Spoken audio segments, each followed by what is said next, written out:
প্রায় আধা ঘন্টার মতো অপেক্ষা করছো। আসলে আমি 9টার থেকে স্টার্ট করে আসতে আসতে এতক্ষণ লাগছে, যে এত জ্যাম পড়ছিল, তো সেজন্য দুঃখিত। জি স্যার, বুঝতে পারছি। আচ্ছা, তো আমরা আস্তে আস্তে ক্লাস করব। আজকে আমরা ক্লাস করানোর কথা ছিল কি আইএমসিআই, ওটা জানতো নাকি তোমরা?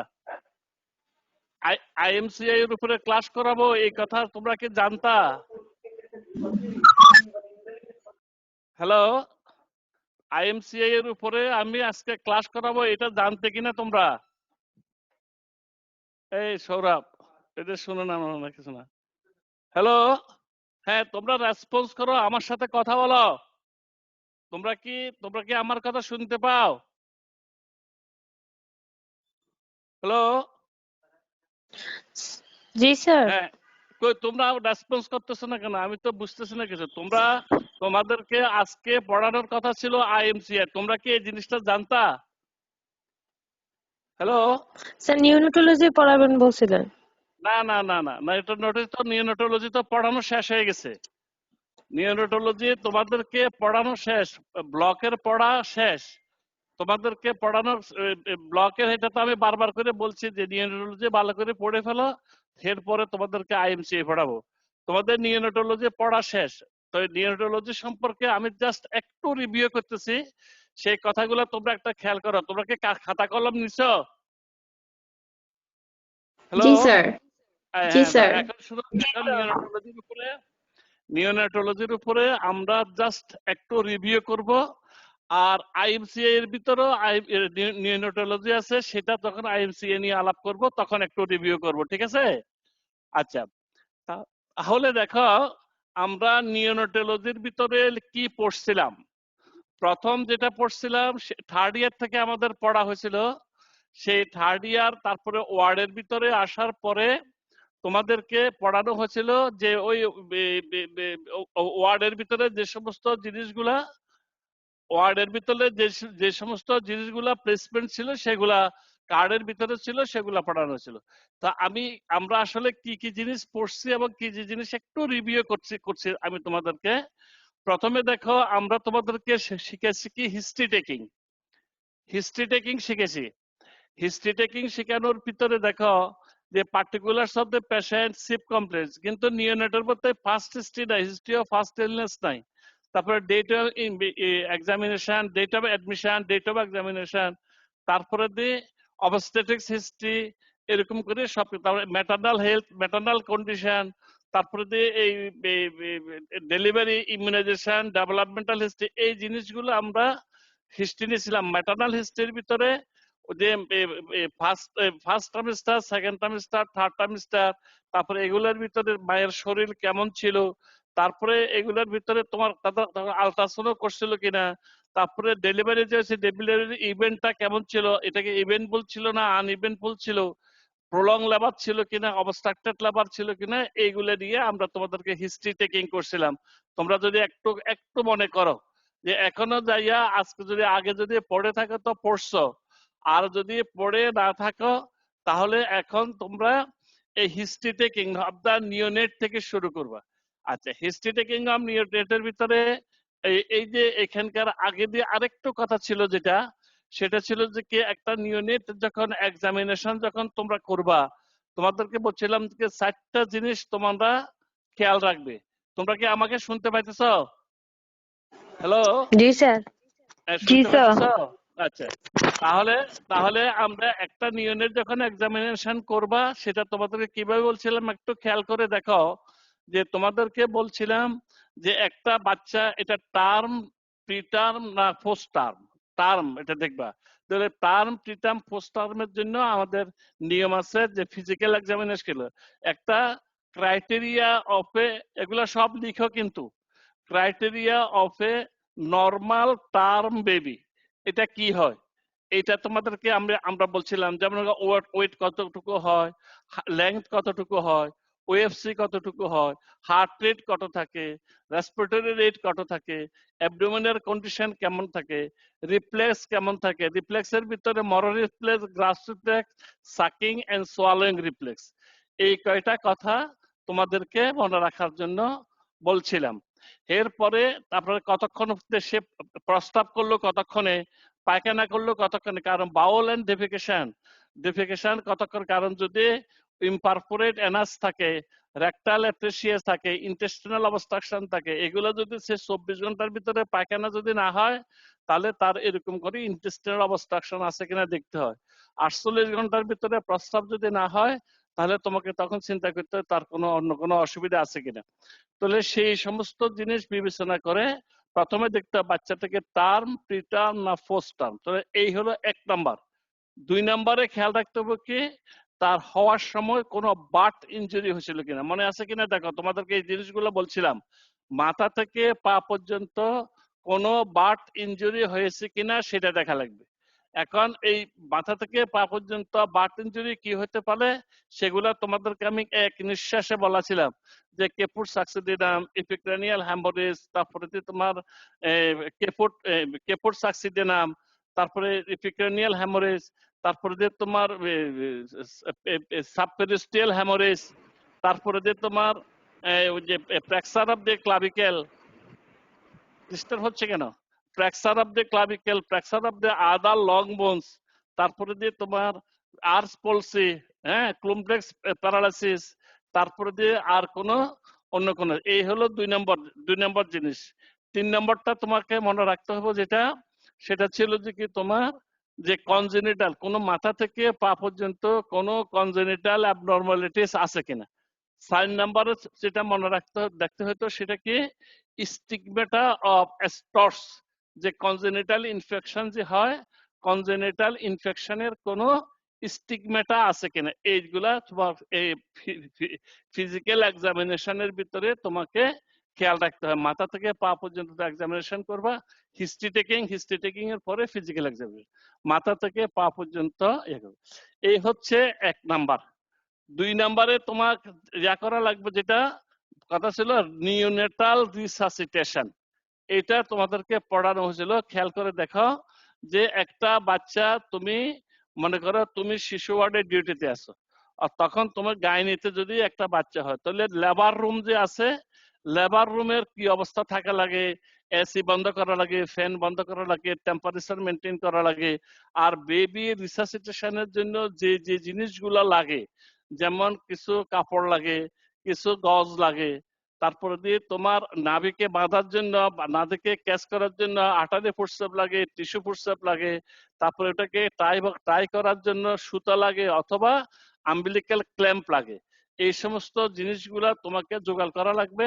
আর বাচ্চার মুখ পরিষ্কার করার জন্য তোমাকে ওই যে সাকার মেশিন লাগবে, ফ্যাঙ্গুইন সাকাল অথবা প্যাঙ্গুইন সাকাল লাগবে। আর তারপরে যে তোমার যে 6 ফ্রান্স, ওই যে আমার যে টিউব আছে, যে নাজোগ্যাস্ট্রিক টিউব, সেই নাজোগ্যাস্ট্রিক টিউব লাগে, অথবা সাকশন দেওয়ার জন্য 4 সাইজের প্লেন রাবার ক্যাথেটার লাগে। তারপরে দিয়ে তোমার আর একটা সাকার মেশিন লাগে, আর একটা লাগে কি আম্বুব্যাগ, ওই আম্বুব্যাগ রিসাসিটেশন করার জন্য যে আছে। এই জিনিসগুলো তোমাকে ঠিক করে রাখতে হবে। রাখার পরে বাচ্চাটা ডেলিভারি হওয়ার সাথে সাথে তোমাকে বাচ্চাটাকে রিসাসিটেট করা লাগবে। তো রিসাসিটেট করতে হলে তোমাকে কি দেখতে হয়, 3টা পয়েন্ট বলছিলাম দেখতে হয়। একটা হচ্ছে কি কালার অফ দ্য বেবি, বেবির রেসপিরেশন আর heart rate, respiration, colour of the baby. কালারটা নর্মাল কালারটা পিঙ্ক থাকবে, আর এই হার্ট রেটটা 100 এর বেশি থাকবে, আর রেসপিরেটরি রেটটা 30 এর বেশি থাকবে। এইরকম করে করে বেবিকে অ্যাসেস করা লাগবে। স্যার আবার একটু কালারটা বলেন তো। বলো, আবার বলো। কোনটা স্যার কালার? কালার আর রেসপিরেশন। পিঙ্ক। আচ্ছা, colour, respiration. Respiration, heart rate. Respiration 30 এর বেশি থাকা লাগবে। বেবি হওয়ার সাথে সাথে বাচ্চার রেসপিরেশন 30 এর বেশি থাকা লাগবে, হার্ট রেট 100 এর বেশি থাকা লাগবে, আর কালার হওয়া লাগবে পিঙ্ক। এই 3টা যদি ঠিক মতো থাকে, তখন মনে করছে বেবিটা নরমাল। ড্রাই করে, বুঝছো, ড্রাই করে তখন মাকে ব্রেস্ট ফিডিং এর ভিতরে শুরু করে দিবা, ঠিক আছে? আচ্ছা, স্যার আপনার ভয়েসটা 2 মিনিটের মতো শোনা যায় নাই স্যার। 2 মিনিট শোনা যায় না? আচ্ছা, যেটা বলছিলাম সেটা হচ্ছে, প্রথম ওইটা শুনছ যে ওই ডেলিভারি হওয়ার সাথে সাথে হার্ট রেট, কালার আর রেসপিরেটরি রেট যদি 30 এর বেশি থাকে, হার্ট রেট যদি 100-র বেশি থাকে আর কালার যদি পিঙ্ক হয়, এটা শুনছিলা? এটা শুনছিলা কিনা? জি স্যার, এটা শুনছি। হ্যাঁ, তো এটা হলে তবে এখন দেখো, এটা যদি হয় তাহলে তুমি মনে করো যে নর্মাল বেবি, তখন সেটাকে কি করবা, ওই আম্বিলিক্যাল কর্ড টাই করে অথবা ক্ল্যাম্প করে আম্বিলিক্যাল কাট করে বাচ্চাকে ড্রাই করে, বাচ্চাকে আরেকটা সুতা ড্রাই, যেটাকে ড্রাই করবে সেটাকে ফেলে দিয়ে আরেকটা নতুন ড্রাই কাপড় দিয়ে র্যাপ করে মাকে দিয়ে দিবে ব্রেস্ট ফিড করার জন্য। এর পরেরটা হবে কি, এর পরেরটা হবে যে কি, বাচ্চার হয়তো রেসপিরেটরি ডিস্ট্রেস হচ্ছে, বাচ্চার সাইনোসিস আছে, তারপরে রেসপিরেটর নিতে কষ্ট হচ্ছে, লেবার হচ্ছে, তারপরে দিয়ে তোমার রেসপিরেটর রেট 30-এর কম, কালারটা সায়ানোস অথবা পেল, তাহলে তুমি তাকে ওই স্টিমুলেশন দিবে। এইভাবে আমি আমাকে দেখতে পাচ্ছি হাতকে আমি যে ইয়া করতেছি, এইটা ব্যাকে, এই ব্যাকে এরকম করে স্টিমুলেশন দিবে। একটু দেখতে পাইতেছো? স্যার এখন আপনাকে দেখা যাইতেছে না। আমাকে দেখা যাইতেছে না, এটা কই জায়গায়? আচ্ছা, তাহলে দেখো এরকম করে র্যাপ করবে, স্টিমুলেশন দিবা, ব্যাকে স্টিমুলেশন দিবা, দিলে তখন আবার রেসপিরেশন বেড়ে যাবে। হ্যাঁ, রেসপিরেশন বেড়ে যাবে, হার্ট রেট বেড়ে যাবে, কালার পিঙ্ক হয়ে যাবে। আমাকে দেখা যাচ্ছে না, এটা ঠিক করতে বলো।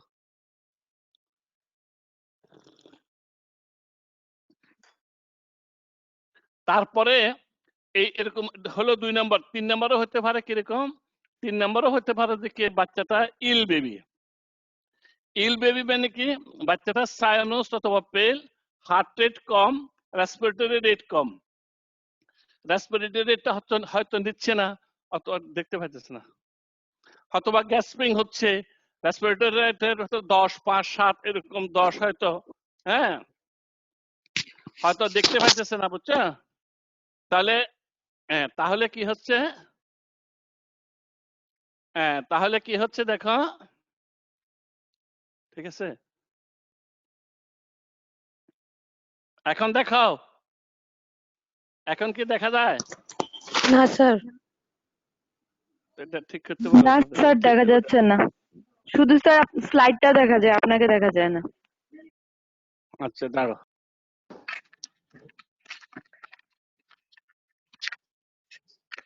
এখন দেখা যায়? না এখন স্যার। দেখা যায় কিনা? না স্যার। আচ্ছা, আমি কথা বলতে থাকি, কথাগুলো শোনো। হ্যাঁ, দেখা যাচ্ছে। এখন কি দেখা জি যায়? স্যার। না স্যার, আচ্ছা, এখন তাহলে দেখা শুনবো। যায় না। হ্যাঁ, আচ্ছা জি ঠিক স্যার। আছে, আরো আসুক, লোক পাঠাচ্ছে যে আসুক। এখন আমার মুখে আওয়াজ শোনা যায় তো?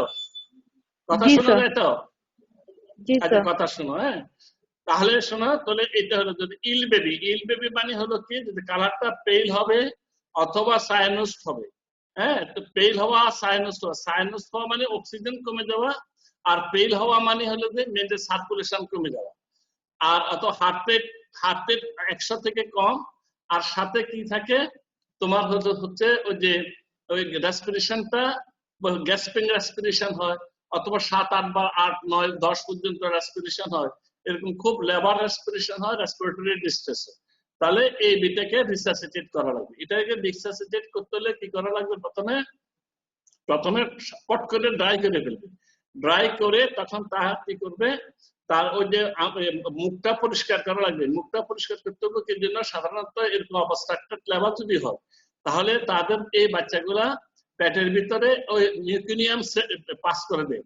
তো মিউকিনিয়াম পাস করলে তখন এগুলো মিউকিনিয়াম অ্যাসপিরেশন হয়ে যায়, অথবা মায়ের পেটের থেকে রক্ত রক্ত সোয়ালো করে ফেলে, অথবা থিক সিক্রেশন। তাহলে এই 3টা জিনিস, থিক সিক্রেশন, মিউকিনিয়াম অথবা ব্লাড ক্লট দিয়ে মুখটা বন্ধ থাকে, তখন এটাকে পরিষ্কার করে দিতে হয়। পরিষ্কার করে তখন তোমাকে ওই আম্বু ব্যাগ দিয়ে তোমার তাকে রিসাসিটেশন করবে। আম্বু ব্যাগ দিয়ে ওই যে ইয়া করতে হয়, ওই যে 5 বার করে প্রেসার দিতে হবে। 1, 1001, 1002, 1003, 1004, 1005, এরকম করে 5টা ব্রেথ নেওয়াইয়া তারপরে আবার রেসপিরেটরি রেট কাউন্ট করা লাগবে। সে দেখতে হবে নর্মালি রেসপিরেশন নিচ্ছে কিনা, হার্ট রেট কেমন হচ্ছে সেটা দেখতে হবে। এরপরে আর কালার কেমন হচ্ছে এটা দেখা লাগবে। এটা যদি দেখা যে না, ইট ইজ নট এডিকুয়েট, তাহলে এরকম করে আবার দিবে। আবার দিয়ে আবার ওই 5 বার, 1001, 1002, 1003 এরকম করে 5 বার দিবে। 5 বার দেওয়ার পরে তখন তুমি আবার দেখলে যে তার রেসপিরেটরি রেট, হার্ট রেট এগুলা তার নরমাল হচ্ছে কিনা। Heart rate, respiratory rate, pink colour, এই তিনটা হলো তোমার guideline. Heart rate, respiratory rate, pink colour, এই তিনটা যে গাইডলাইন হওয়ার পরে যদি দেখা যায় যে বাচ্চা রেসপিরেশন নরমাল নিতেছে, হার্ট রেট 100 বেশি আছে এবং কালারটা পিঙ্ক, তাহলে বাচ্চা ঠিক আছে। আর যদি মনে করো যে না হচ্ছে না, তাহলে তোমাকে আবার দেওয়া লাগবে। আবার তোমাকে 1001, 1002, 1003, 1004, 1000। তো এখন এই যে তুমি যে ইয়াটা দিবা, আম্বুবেগ দিয়ে দিবা, তোমাকে খেয়াল রাখা লাগবে এই ভালো করে মুখের ওখানে সিল হয়েছে কিনা। সিল হওয়ার পরে আর শেষটা মুভমেন্ট করে কিনা, শেষটা দুই দিকের শেষ, রাইট সাইড আর লেফট সাইডের লাংস একসাথে এক্সপানশন হয় কিনা। ওই তখন তুমি আম্বুবেগ দিয়ে দিবে, তখন তুমি দেখবে এটা তখন এখন সেটা তারা ওই মুভমেন্ট হয় কিনা। ওইরকম যদি মুভমেন্ট যদি হয়, তাহলে তুমি মনে করবে কি তোমার ওই এয়ারওয়েটা প্যাটার্ন আছে, তাহলে এরকম করে তুমি আবার দিবে। আবার দেওয়ার পরে যদি দেখো যে কি পেশেন্ট যদি ভালো হয় তো ভালো, আর যদি দেখো যে এইভাবে দিতে থাকবে, আর যদি হার্ট রেট যদি কমতে থাকে, হার্ট রেট যদি 16 নিচে নেমে আসে, তাহলে তোমাকে কার্ডিয়াক মেসেজ দেওয়া লাগবে। কার্ডিয়াক মেসেজ দিতে হয় ওই লেফট 4th ইন্টারকোস্টাল স্পেসে থাম দিয়ে 1/2 ইঞ্চ to 3/4 ইঞ্চ প্রেসার দিতে হয়, আর হাতের পিছনের দিকে ধরে তোমাকে কার্ডিয়াক মেসেজ দিতে হয়। এইভাবে তোমাকে রিসাসিটেট করা লাগবে। এখানে ওষুধপত্র দেওয়ার বেশি কিছু নেই। এখন তুমি যদি এইভাবে যদি 20 মিনিট থেকে হাতে নেওয়ার পর্যন্ত রিসাসিটেট করার পরে যদি তুমি বেবিকে রিসাসিটেট করতে পারো তাহলে ওয়েল, যদি রিসাসিটেট করতে না পারো তাহলে এই বাচ্চাকে ভেন্টিলেশনে দিতে হবে। এই হলো নিওনেটাল রিসাসিটেশন। তাহলে দেখো, তাহলে 1 নম্বরে বললাম হিস্ট্রি টেকিং এর ভিতরে নরমাল টার্ম বেবি, তারপরে দিয়ে প্রিটার্ম বেবি আছে। প্রিটার্ম বেবি আর নরমাল টার্ম বেবি থেকে তোমরা ক্লিনিক্যালি ডিফারেন্সিয়েশন কিভাবে করবা এটা কিন্তু জানা রাখবে। ওই যে 4টা পয়েন্ট বলছিলাম, খেয়াল আছে কিনা দেখো। এয়ার রিকয়েল, ওই যে কানকে এইভাবে দিলে ফটফট করে চলে যাবে যদি টার্ম হয়, আর এটা যত বেশি প্রিটার্ম হবে অত স্লোলি রিকয়েল হবে, এটা বলে এয়ার বা কানের রিকয়েল। 2 নম্বরে বলছিলাম ব্রেস্ট বার্ডটা নরমালি থাকে, এরিওলাটা নরমালি থাকে 0.5 সেন্টিমিটার অথবা 5 মিলিমিটার, এটা হলো নরমাল। আর এটা যত প্রিমেচিউর হবে ওটা তত ছোট হবে, ডায়ামিটারটা তত ছোট হবে। আর কি বলছিলাম, যে জেনেটেরিয়া পুরুষ আর মেয়ে, পুরুষের ক্ষেত্রে টেস্টিস গুলা উপরে থাকবে, আর রুগোসিটি অফ দা স্কোটাম থাকবে না, রুগোসিটি অফ দা স্কোটাম থাকবে না। যত প্রিটার্ম হবে তত রুগোসিটি থাকবে না। আর যত প্রিটার্ম হবে টেস্টিসটা ইনগুইনাল ক্যানালের দিকে থাকবে। আর মেয়েদের ক্ষেত্রে লেবিয়া মেজর আর লেবিয়া মাইনরাকে নরমালি দিকে থাকে, নরমাল টার্ম বেবি। আর এটা যত প্রিটার্ম হবে এটা তত এক্সপোজ থাকবে। আর এরপর ছিল 4 নম্বরে যেটা ছিল, সেটা ছিল তোমার ওই যে ইয়েটা পায়ের ভিতরে যে ইয়ে আছে, ওই রিস, এগুলোকে বলো সোল রিস। সোলের রিসটা তোমার নরমাল 1/3, নিচের দিকে নরমাল 1/3 থাকে। আর এটা যত প্রিটার্ম হয় তত এটা অ্যাবসেন্ট থাকে। নরমালি 1/3 থাকলে আমরা নরমাল ধরি, আর যদি ক্রিজ একেবারে না থাকে, যত প্রিটার্মের দিকে যাবে তত ক্রিজ থাকবে না, প্লেন থাকবে একদম। এইভাবে আমরা, this is the point of differentiation between the preterm and term baby. তাহলে তুমি এইভাবে নিওনেটোলজির এই প্রিলিমিনারি কাজটা শেষ করবে। এরপরে আসো তোমাদেরকে যেটা জানা রাখবে, পেরিনেটাল অ্যাসফিক্সিয়া। পেরিনেটাল অ্যাসফিক্সিয়া এটা কেন হয়? ওই যে prolong labour, obstructed labour, maternal problem যদি থাকে, হাইপারটেনশন যদি থাকে, অথবা অন্য কোনো প্রবলেম যদি থাকে, ম্যাটারনাল যদি ইউটেরাসের যদি বাইকোর্ডিনেট ইউটেরাস হয়, ইউটেরাসের ভিতরে যদি কোনো টিউমার থাকে, এরকম অবস্ট্রাকটেড বা প্রলং লেবার যদি হয়, তাহলে পেরিনেটাল অ্যাসফিক্সিয়া হবে। এই পেরিনেটাল অ্যাসফিক্সিয়া হওয়ার পরে তুমি এটাকে কিভাবে ম্যানেজ করবা, তাহলে প্রথমে ইউ হ্যাভ টু আন্ডারস্ট্যান্ড, তোমাকে আন্ডারস্ট্যান্ড করতে হলে কি করতে হবে, প্রথমে যে বাচ্চা তোমার কাছে, তুমি যদি বাচ্চাকে ডেলিভারি অ্যাটেন্ড করো, ডেলিভারি প্রলং লেবার অথবা অবস্ট্রাকটেড লেবার হবে, হইয়া বাচ্চার সাথে সাথে নিঃশ্বাস নেবে না, নিঃশ্বাস নিতে সময় লাগবে। যদি গোল্ডেন 1 মিনিট বলি আমরা, গোল্ডেন 1 মিনিটের ভিতরে যদি রেসপিরেশন না নেয় তাহলে বাচ্চার কিছুটা ব্রেনে ইফেক্ট হয়ে যায়। সেজন্য আমাদেরকে চেষ্টা করতে হবে রিসাসিটেশনটা উইদিন 1 মিনিটের ভিতরে রেসপিরেশনটা এস্টাবলিশ করার জন্য। এটাকে বলে গোল্ডেন 1 মিনিট। আর হেল্পিং বেবিস ব্রেথ এই শব্দটা শুনছনি তোমরা? হ্যালো হ্যালো, তোমরা কি শুনতেছ? জি স্যার। শুনতেছ তো? তোমরা রেসপন্স করতে বলতো। জি স্যার। তাহলে হেল্পিং বেবিস ব্রেথ এটা শুনছনি? হেল্পিং বেবিস ব্রেথ জি এই স্যার। শব্দটা শুনছনে? হেল্পিং SBB হেল্পিং জি বেবিস স্যার। ব্রেথ শুনছে তো সবাই? একটা বলো না তো কেউ। হ্যাঁ, হেল্পিং বেবিস ব্রেথ। এই হেল্পিং বেবিস ব্রেথ এতক্ষণ যে কথাগুলা বললাম এই কথাগুলো কি বলে? হেল্পিং বেবিস ব্রেথ উইদিন 1 মিনিটের ভিতরে চেষ্টা করে বাচ্চাকে রিসাসিটেট করার নাম হয়েছে হেল্পিং বেবিস ব্রেথ। বাচ্চাকে আর না হলে কি হইব? পেরিনেটাল স্পাক্সিয়া হইব। তাহলে পেরিনেটাল হলে জন্মের সাথে সাথে 1 ঘন্টার ভিতরে যদি রেসপিরেশন না নেয় তাহলে এটাকে বলা হয় পেরিনেটাল। এই বাচ্চাগুলা কি হয়?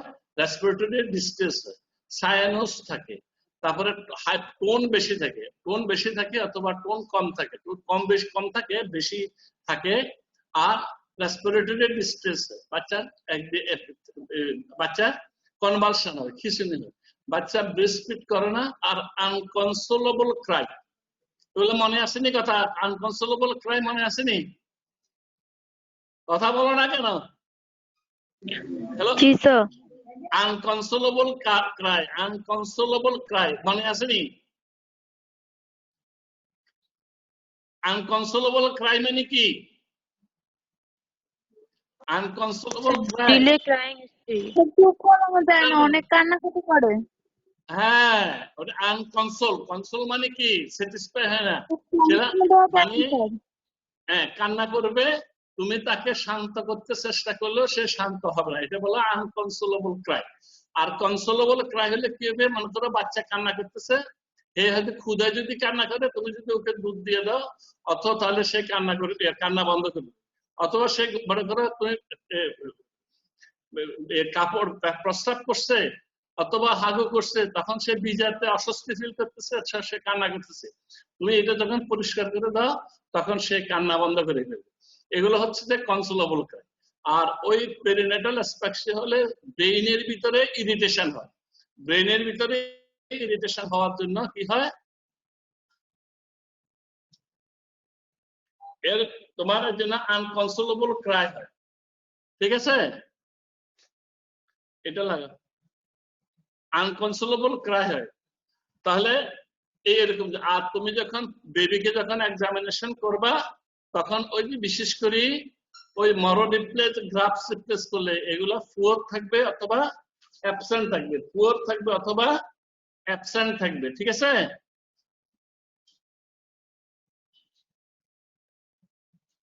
তাহলে তুমি এরকম একটা বাচ্চা তোমার কাছে যখন নিয়ে আসবে, নিয়ে আসার পরে সেটা যদি তোমার রেসপিরেশন যদি কষ্ট হয়, পাচ্ছি। আচ্ছা ঠিক আছে, তাহলে আমরা পেরিনেটাল অ্যাসফিক্সিয়া নিয়ে আলাপ করতেছিলাম। ঠিক আছে, তাহলে পেরিনেটাল আলাপের ভিতরে ইয়াটা ছিল কোথায়?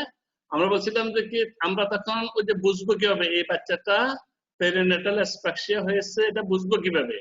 ওই যে হওয়ার সময় কি prolong history of prolong or obstructed labour, এক। 2 নম্বরে failure of establishment of respiration, 2। 3 নম্বরে বাচ্চার আনকনসোলেবল ক্রাই, বাচ্চার হাইপোটনিক, হাইপারটনিক, বাচ্চা হাইপোটনিক অথবা বাচ্চার রেসপিরেটরি ডিস্ট্রেস, বাচ্চার কনভালশন। ঠিক আছে, এগুলা যদি থাকে আর সাথে আমরা যখন তার ফিজিক্যাল এক্সামিনেশন করব, ফিজিক্যাল এক্সামিনেশনের ভিতরে যদি তোমার ওই যে মরো রিপ্লেস গ্রাফ রিপ্লেস যদি কম থাকে, অ্যাবসেন্ট থাকে, আর ওই টোন বলছিলাম টোন যদি বেশি থাকে অথবা কনভালশন যদি থাকে, তাহলে আমরা ধরে নেব এটার পেরিনেটাল অ্যাসফিক্সিয়া। তাহলে এটাকে আমরা চিকিৎসা করব। চিকিৎসা করার জন্য কি করব? তাহলে 1 নম্বরে আমাদেরকে কথা ছিল কি, কেউ বলতে পারবে না 1 নম্বর এই ইউনিটের জন্য 1 নম্বর কথা কি বলতে পারবে না কেউ? 1 নম্বর কি বলা লাগবে ম্যানেজমেন্টের জন্য? কই বলো না? Sir, prevention of the hypothermia. Good, very good, very good. Prevention of hypothermia, maintenance of temperature. Prevention of hypothermia, maintenance of temperature. এই দুটা এক নিঃশ্বাসে বলা লাগবে। 2 নম্বরে অক্সিজেনেশন, অক্সিজেন দেওয়া লাগবে, তাপমাত্রা অক্সিজেন দেওয়া লাগবে। আর কনভার্সন যদি হলে তাহলে কনভার্সনের জন্য চিকিৎসা দেওয়া লাগবে, কি চিকিৎসা? ওই ফেনোবারবিটন 20 milligram per KG state, 20 milligram per KG state. আচ্ছা, এখানে একটু লিখে রাখো, একটা ফেনোবারবিটনের বা বারবিট বলে, এটাতে 1 সিসি থাকে, 1 সিসির ভিতরে 200 মিলিগ্রাম থাকে। তাহলে আমরা একটা বাচ্চা যদি 3 কেজি হয় তাহলে আমরা 3 20 60 দেবো, 3 20 60। তাহলে আমরা এটাকে ওখান থেকে হিসাব করে দিতে হবে। এটারে আমরা 1 সিসিকে আরো 9 সিসি মিশিয়ে 10 সিসি করি। 10 সিসি করলে 1 সিসির ভিতরে তখন কত থাকে? 1 সিসি 10 সিসি 1 সিসির ভিতরে তখন কত থাকতেছে? 200 mg। 200 তো 10 সিসির ভিতর থাকে, 200 থাকতেছে 10 সিসির ভিতরে। তাহলে 1 সিসির ভিতরে 20 মিলিগ্রাম, 1 সিসির ভিতরে 20 মিলিগ্রাম থাকতে, বুঝছো নাকি? 1 সিসির ভিতরে 200 মিলিগ্রাম থাকে। তো 1 সিসির ভিতরে আরো 9 সিসি ডিস্টিল ওয়াটার মিক্স করলাম, মিক্স করলে কত হলো? টোটাল 10 সিসি হলো। এই 10 সিসির ভিতরে আছে কত? 200 মিলিগ্রাম। ওই বারবিটটা মিক্স করলাম, তো 1 সিসিতে যে 200 ছিল ওটাকে মিক্স করলাম 9 সিসির সাথে, তখন এই 10 সিসি হলো। 10 সিসিতে 1 সিসিতে তখন 20 মিলিগ্রাম হলো। তখন আমরা 20 মিলিগ্রাম পার কেজি দিই। তাহলে 3 কেজি যদি ওজন হয় তাহলে আমরা 3 সিসি আইবি স্টেট দেব। আর এরপরে মেইনটেনেন্স দেব কতটুকু? 5 মিলিগ্রাম পার কেজি। তো 5 মিলিগ্রাম পার কেজি হলে কত হবে? ওই 0.1 পার কেজিতে মেইনটেনেন্স। তাহলে 3 কেজি ওজনের জন্য 0.3 ml 12 আইবি 12 আলি। তাহলে এটা হবে মেইনটেনেন্স ডোজ। তাহলে এটা দেব কনভার্সনের জন্য। আর তাহলে আমরা কি করলাম? প্রিভেনশন অফ হাইপোথার্মিয়া করলাম, কনভার্সনের চিকিৎসা দিলাম, অক্সিজেন দিলাম। তারপরে এখন কি করব? আর এখন নিউট্রিশনের জন্য আমরা ফার্স্ট ডেতে 10% ডেক্সট্রোজ অ্যাকোয়া দেব, 10% ডেক্সট্রোজ অ্যাকোয়া দেব। আর এটা দেব কি? ওই যে আমাদের একটা হিসাব ছিল, normal term baby daily fluid requirements. এটা মনে আছে কিনা দেখো, নরমাল টার্ম বেবির ডেইলি ফ্লুইড রিকোয়ারমেন্টস সেটা কি ছিল দেখো? সেটা ছিল ফার্স্ট ডেতে 60 ml পার কেজি, ফার্স্ট ডেতে 60 ml পার কেজি, সেকেন্ড ডেতে 80 ml পার কেজি, থার্ড ডেতে 100 ml পার কেজি, ফোর্থ ডেতে 120, অর্থাৎ 20 করে বেড়ে বেড়ে 150 যখন যাবে তখন এটা 150 ml পার কেজি পার ডে হলে তখন আমরা এটা মেইনটেনেন্স করে আমরা এইভাবে দেব। তার ফার্স্ট ডেতে দেবো আমরা 10% ডেক্সট্রোজ অ্যাকোয়া, আর সেকেন্ড ডে অনওয়ার্ডস আমরা দেবো ওই 1/4 স্যালাইন, 1/4 স্টেন্ট স্যালাইন। ভিতরে আছে যে 10% 1/4 মানে কি 0.225%, কারণ নরমাল হইতেছে কি? নরমাল হচ্ছে 0.9%। নরমাল স্যালাইন গুলো মনে আছে তো? 0.9%। তোমরা কি আমরা শুনো? হ্যালো, জি স্যার। হ্যাঁ, কোনো মাঝে মাঝে রেসপন্স করো, রেসপন্স না করলে তো দুনিয়ায় অন্ধকার লাগে, বুঝছো? তাহলে তোমার কি হয়? 0.9% হলো নরমাল স্যালাইন, আর এটা 1/4 স্টেন্ট। তো 0.9 এর 60 দিয়ে ভাগ করলে কত হবে? 0.225%। এটা 10% ডেক্সট্রোজ অ্যাকোয়া আছে অথবা বেবি স্যালাইন আছে। আমরা 10% ডেক্সট্রোজ দিয়া, এই বেবি স্যালাইন দিয়া আমরা তাকে ওই সেকেন্ড ডে অনওয়ার্ডস চিকিৎসা করবো। আর ওই যে ফ্লুইড রিকোয়ারমেন্টস, নরমাল টার্ম বেবির ফ্লুইড রিকোয়ারমেন্টস 60 ml পার কেজি ফার্স্ট ডে, 80 ml পাঁচবে, এরকম করে 20 করে বেড়ে বেড়ে 150 ml যখন যাবে তখন এটা হলো মেইনটেনেন্স চলবে। আর এই হলো কথা, এইভাবে চলবে। আর এখন আসো প্রবলেমস অফ পেরিনেটাল অ্যাসফিক্সিয়া, কি কি প্রবলেম হয়।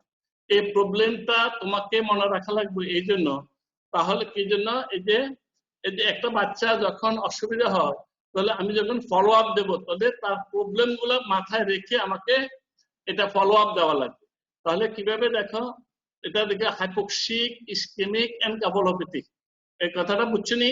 হাইপোক্সিয়া, ওই যে অক্সিজেন সাপ্লাই ব্রেনের ভিতরে কমে গেছে, কমে গেল কি জন্য, ওই যে অবস্ট্রাকটেড বা প্রলং লেবার হয়েছে সেই জন্য, অথবা আম্বিলিক্যাল কর্ড অ্যারাউন্ড দি নেক, অথবা নট অফ দি আম্বিলিক্যাল কর্ডের ভিতরে গিট পড়ে গেছে, অথবা আম্বিলিক্যাল কর্ডটা তার মাথার চতুর্দিক দিয়ে এরকম করে থাকে, এটাতে হাইপোক্সিয়া করে ফেলে।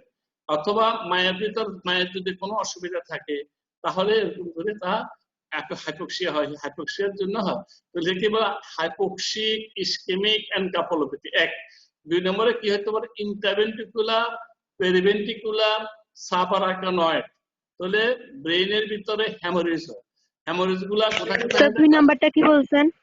2 নম্বর বলছে যে ইন্টারভেন্ট্রিকুলার, পেরিভেন্ট্রিকুলার, ওই যে ভেন্ট্রিকেল আছে, মনে আছে কিনা, ভেন্ট্রিকেল দুইটা ল্যাটারাল ভেন্ট্রিকেল, একটা থার্ড ভেন্ট্রিকেল, একটা ফোর্থ ভেন্ট্রিকেল ব্রেনের ভিতরে যে আছে, মনে আছে নি এগুলা? দুটো হাইড্রোকেফালাস পড়ানোর সময় তোমরা পড়ছিলা সেকেন্ড ইয়ারে। জি স্যার। হ্যাঁ, এই ভেন্ট্রিকেলের ভিতরে হ্যামোরেজ হতে পারে, অথবা ভেন্ট্রিকেলের চতুর্দিকে, এটা বলে পেরিভেন্ট্রিকুলার হ্যামোরেজ। 2। 3 নম্বরে কি হতে পারে, 3 নম্বরে হতে পারে যে সাব অ্যারাকানয়েড, ব্রেইনে যে ডুরা ম্যাটার, অ্যারাকানয়েড ম্যাটার, পায়া ম্যাটার, মনে আছে নি এই কথাগুলা? ব্রেইনের কাভারিংস, ডুরা, অ্যারাকানয়েড, পায়া, এই অ্যারাকানয়েডের নিচে হ্যামোরেজ হতে পারে। তাহলে এটা সাব অ্যারাকানয়েড, ইন্টারভেন্ট্রিকুলার, পেরিভেন্ট্রিকুলার হ্যামোরেজ। তাহলে প্রবলেমস অফ পেরিনেটাল অ্যাসফিক্সিয়া, তাহলে এগুলো হতে পারে, ঠিক আছে না? 3 নম্বরে কি হতে পারে, হার্টের ভিতরে ইসকেমিয়া হতে পারে, ওই যে তোমার যেটা hypoxia, hypoxic injury to the all the organs of the body, তাহলে ব্রেনের ভিতরে হাইপোক্সিয়া হতে পারে। আর লাংসের ভিতরে কি হয়, লাংসের ভিতরে পালমোনারি হাইপারটেনশন। 1। 2 নম্বরে হতে পারে পালমোনারি হ্যামোরেজ। 2। 3 নম্বরে আবার কি হতে পারে, ডিসইলেকট্রোলাইটেমিয়া। আর কিডনিতে কি হয়, কিডনিতে হয় তোমার acute tubular necrosis, ATN, acute tubular necrosis হইতে পারে। তাহলে এগুলোতে প্রেজেন্ট করে কিভাবে, ওলিগুরিয়া অথবা এনোরিয়া হয়ে যেতে পারে, তাহলে এরকম হইতে পারে। তারপরে আর কি হতে পারে, আর হতে পারে যে তোমার ওই যে hypoglycaemia. This are the problems of perinatal dyselectrolytaemia, বলছি কিনা, ডিসইলেকট্রোলাইটেমিয়া, হাইপোগ্লাইসেমিয়া, হাইপোক্যালসেমিয়া, বুঝছো, এগুলা হতে পারে। তাহলে এই প্রবলেম গুলো হতে পারে। আচ্ছা, এখন তুমি এই জিনিসটা শিখে তোমার লাভ কি হবে, এই জিনিসগুলা শিখে তোমার লাভ হবে যখন একটা নিউনেট তুমি মনে করো হাসপাতালে ভর্তি করার পরে তুমি যখন রোগীটাকে এক্সামিনেশন করলা, প্রথমে হিস্ট্রি নেওয়ার পরে ফিজিক্যাল এক্সামিনেশন করলা, এই যে জিনিসগুলা তুমি লিখে আসলা, এর পরের দিন যখন তুমি রোগীটাকে ফলো আপ দিতে গেলা, তাহলে এই প্রসেস কিভাবে আমরা একটা রোগীকে ফলো আপ করি, এই শব্দটা কি, ফলো আপ করার শব্দটার নাম কি বলো, একজন বলো, ফলো আপ দেওয়ার শব্দটার নাম কি? পারো না, বলো না। না স্যার। পারি না, পারি না যেটা বলা যায় না, সেটা উত্তর। তো তাহলে ওই সোপ বলছিলাম, মনে পড়ছে? এখন দেখো তো, সোপ বলছিলাম, মনে আসছে কিনা? এখন দেখো তো, সোপ মানে একটা রোগীকে ফলো আপ দিতে হয় সোপ মেথডে, সোপ বলছিলাম, মনে আসে নি? দেখো তো, আসেনি? জি স্যার, সোপ কি বলো, বলছি। সোপ বলছিলাম, মনে আছে না? সোপ মানে কি, SOAP, সোপ। এটার অর্থ কি মনে আসেনি? নাই, কিচ্ছু নাই, বসে বসে কি করো বুঝি না, এখানে বাসাতে যাই এগুলো একটু পড়তে বলছি, এগুলা না পড়লে হবে না বলো। এই যে পরীক্ষাটা কালকে বুঝছো, তোমাদের আমাদের ডিজির সাথে এডিশনাল ডিজির সাথে আমাদের এই ওয়েবিনার ক্লাস হচ্ছে মানে আমাদের মিটিং হয়েছে। মিটিং এ বলছে যে ক্লাস পরীক্ষা, তো আমাদেরকে বলছে ক্লাস দেওয়ার জন্য, এবং পরীক্ষা যখনই ক্লাস কলেজ খুলবে অল্প সময়ের ভিতরে তাদের পরীক্ষা হয়ে যাবে, তোমাদের অল্প সময়ের ভিতরে। তাহলে অল্প সময়টা কয়দিন বলে না, তাহলে তোমরা কি করবা? তাহলে খালি পরীক্ষা একটা দিতে হবে না, পাশ করা লাগবে না? তো তোমরা একটু পড়বা না পড়লে হয়নি বলো। দেখো তারপরে কি হয়েছে, দেখো তোমার ওই যে সোপ মানে কি, সোপ মানে হচ্ছিল subjective. S S S S মানে সাবজেক্টিভ, ও মানে মনে নাই, কারো মনে নাই, objective. SOAP S O F A দিয়ে হলো অ্যাসেসমেন্ট, পি দিয়ে হলো প্ল্যানিং। তাহলে কি হলো সাবজেক্টিভ মানে কি, তুমি পরদিন মায়ের কাছে যাইয়া মায়ের সাথে গ্রিটিংস করবা। গ্রিটিংস মানে বলবা কেমন আছেন, ভালো আছেন কিনা, আপনি কেমন আছেন, কালকে ঘুমাইতে পারছেন কিনা, হ্যাঁ এরকম করে মায়ের সাথে গ্রিটিংস করবে। গ্রিটিংস করার পরে জিজ্ঞাসা করবে আপনার বাচ্চা কেমন আছে, আপনার বাচ্চা কি আগের মতোই, না আগের থেকে ভালো, না আগের থেকে খারাপ। তখন মায়ের অবজারভেশন বলবে। তখন তুমি এই যে কথাগুলা বললা, this R the subjective compliance. এই সাবজেক্টিভ কমপ্লেইন্স গুলা শোনার পরে তুমি অবজেক্টিভ মানে তার ফিজিক্যাল এক্সামিনেশন করবা। এক্সামিনেশন করতে মাথা থেকে পা পর্যন্ত এক্সামিনেশন করবা। কারণ তার ওই যে বলছে hypoxic ischemic encephalitis, intraventricular periventricular haemorrhage, এই ইন্টারভেন্ট্রিকুলার পেরিভেন্ট্রিকুলার হেমোরেজ যদি হয়, তাহলে তোমার ওই যে ফন্টানেলি যে আছে, ফন্টানেলিটা বাল্জ হয়ে যাবে যদি হেমোরেজ হয়। আর তার রোগীর আগে যে কনসাসনেস ছিল, সেই কনসাসনেসটা ডিটোরিয়েট করবে, নিচে মানে কমে যাবে। তাহলে তার আনকনসাসনেসটা বেড়ে যাবে। তাহলে এরকম করে তোমাকে অ্যাসেস করা লাগবে। তারপরে জিজ্ঞাসা করবা বাচ্চার মায়ের, আপনার বাচ্চা প্রস্রাব করছে কিনা, পায়খানা করছে কিনা, বমি করছে কিনা, বা আরো কোনো অসুবিধা হয়েছিল কিনা। তারপরে এইগুলা সব দেখবা। তো তারপর তুমি টেম্পারেচার দেখবা, তারপরে হার্ট রেট দেখবা, পালস রেট, রেসপিরেটরি রেট দেখবা। তারপরে তুমি এগুলা মাথা থেকে পা পর্যন্ত এক্সামিনেশন করবা। এক্সামিনেশন করার পরে তুমি তার ওই রিপ্লেস গুলা, মরো রিপ্লেস, গ্রাফ রিপ্লেস এগুলা দেবে। দেখে তুমি তাহলে এটা হলো অবজেক্টিভ অ্যাসেসমেন্ট। তাহলে এস ও গেল, একটা হলো সাবজেক্টিভ, একটা হলো। তাহলে এস ওর ভিতরে আরেকটা জিনিস খেয়াল রাখতে হয়, যে অবজেক্টিভের ভিতরে আমি যখন রোগীকে এক্সামিনেশন করব, আমি আগে যে কন্ডিশনে দেখে আসছি, সেই কন্ডিশন থেকে এখন রোগীটাকে ইমপ্রুভ করছে না ডিটেরিয়েট করছে, আমি তারই আগে ফলো আপ যে ফিজিক্যাল এক্সামিনেশন করে লিখেছিল তার সাথে কম্পেয়ার করব। তাহলে কম্পেয়ার করার পরে তখন আমি বুঝতে পারবো যে রোগীটাকে ইমপ্রুভ করছে না ডিটেরিয়েট করছে। তাহলে অ্যাসেস করবো, অ্যাসেস করে তখন আমি চিকিৎসার প্ল্যানিং করব। তাহলে তার যদি খিঁচুনি যদি বেশি থাকে, তাহলে তার ওই বারবিট আমরা বাড়াবো। আর যদি খিঁচুনি কমে যায়, তাহলে বারবিট আমরা কমাবো।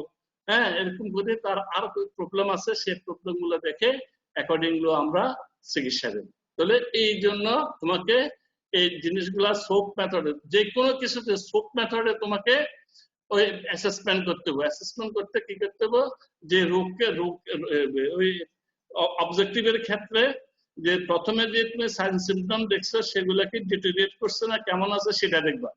ফিজিক্যাল এক্সামিনেশন যেগুলো করছো সেগুলা ডিটেরিয়েট করছে না কেমন আছে সেটা দেখবা। 3 নম্বরে যে রোগ, সেই রোগটা কোনো কমপ্লিকেশন হচ্ছে কিনা। এই পেরিনেটাল অ্যাসফিক্সিয়ার ভিতরে কমপ্লিকেশন হলো ওই hypoxic ischaemic encephalopathy, intraventricular haemorrhage, subarachnoid haemorrhage, anuria, ওই যে অ্যাকিউট টিউবুলার নেক্রোসিস যদি হয় তাহলে অ্যানোরিয়া হবে, ডিজিলোক্টোলাইটেমিয়া, হাইপোগ্লাইসেমিয়া, হাইপোক্যালসেমিয়া, এগুলা আছে কিনা তোমাকে অ্যাসেস করতে হবে। অ্যাসেস করে তখন তোমাকে ওই প্ল্যানিং করতে হবে, চিকিৎসা করতে হবে এইভাবে। তাহলে যে কোনো রোগীর অবজেক্টিভ অ্যাসেসমেন্ট যখন করবা, তাহলে রোগীর কন্ডিশন কেমন আছে সেটা, আর রোগের কারণে কোনো ডিটোরিয়েট করছে কিনা, মানে রোগের কোনো কমপ্লিকেশন, যে রোগ সেই রোগের কোনো কমপ্লিকেশন হয়েছে কিনা দেখা লাগবে।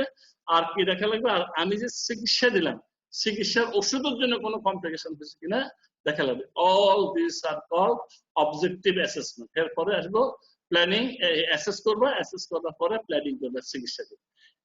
এই হলো তোমার পেরিনেটাল স্পাক্সিয়া নিয়ে কথা। আর পেরিনেটাল স্পাক্সিয়া নিয়ে আরেকটা কথা আসে সেটা হচ্ছে what are the late complications of perinatal asphyxia. এগুলো মনে আসেনি, বলতে পারবেনি?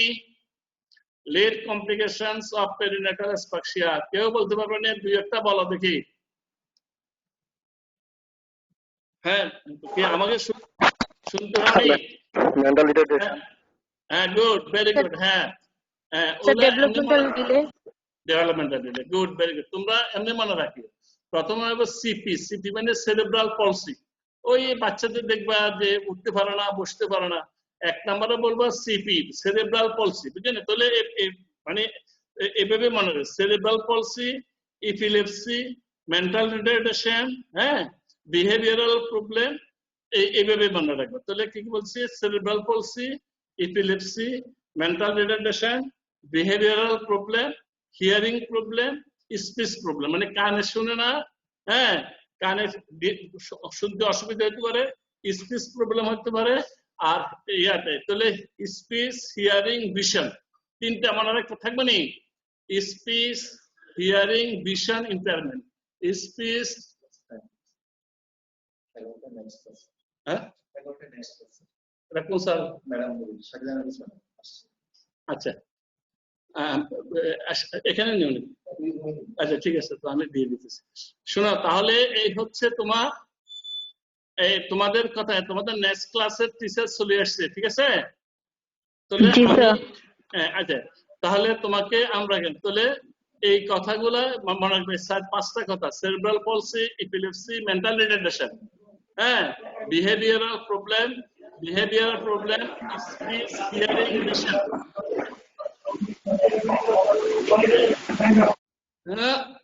Speech, hearing, vision. আচ্ছা, এই জিনিসটা খেয়াল, এটা সেরেব্রিয়াতে এখন পেরিনেটাল অ্যাসফিক্সিয়াতে যেরকম বলছো, খেয়াল আছে? এটা লোবার টুয়েট, প্রিটার্ম লোবার টুয়েট যদি হয়, এদেরও এই কমপ্লিকেশন মনে থাকবে না? প্রিটার্ম লোবার টুয়েট এটা। আর জি স্যার। মেনিনজাইটিস, এনকেফালাইটিস, এনকেফালাইটিস, এদেরও এই কমপ্লিট। তাহলে late complications of central nervous সিস্টেমের যদি প্রবলেম হয়, তাহলে এই 4-5টা কথা মনে রাখিও, ঠিক আছে?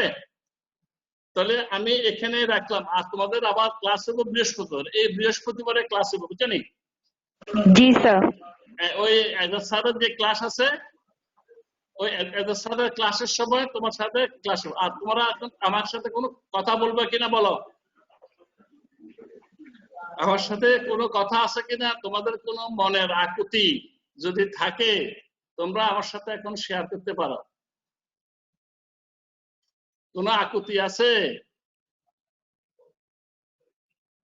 আচ্ছা, তাহলে আমার দুইটা আকুতি শোনো। আমরা গতকালকে ডিজিএ এডিশনাল ডিজি আমাদের সাথে কথা বলছে, কথা বলা তোমাদের জন্য 1 নম্বর নিয়ে আমাকে বলো যে আপনারা স্টুডেন্ট কতজন হাজির থাকে। আমি দেখো, তোমরা এখন আসো 55, 59 পর্যন্ত ছিল। আমি বলছিলাম 70% থাকে, হ্যাঁ। জি স্যার। 70% থাকার পরে উনি আমাকে খুব বকা দিছে, এবং তোমাদের জন্য আমি এই বকাটা শুনছি। উনি বলছে যে কি, ঢাকাতে যখন ক্লাস নেয় ওনাদের হয় 90-95%, আপনার এত কম হয় কেন? আপনি আপনার ছাত্রদেরকে বলবেন এখন ক্লাসে যেন তারা ঠিক মতো ক্লাস করে। আমি ক্লাসের এইগুলা আমরা পার্সেন্টেজ হিসেবে কাউন্ট করব। এই কাউন্ট করার পরে আমরা পরে সেটা যদি বলছে যে কি এখন বাসাতে তাদের কোনো কাজ নাই, তারা 90-95% হাজিরা থাকতে হবে। তারা যদি 95% হাজিরা না থাকে, তখন তাদেরকে কিন্তু আমি পরীক্ষা দিতে দেবো না।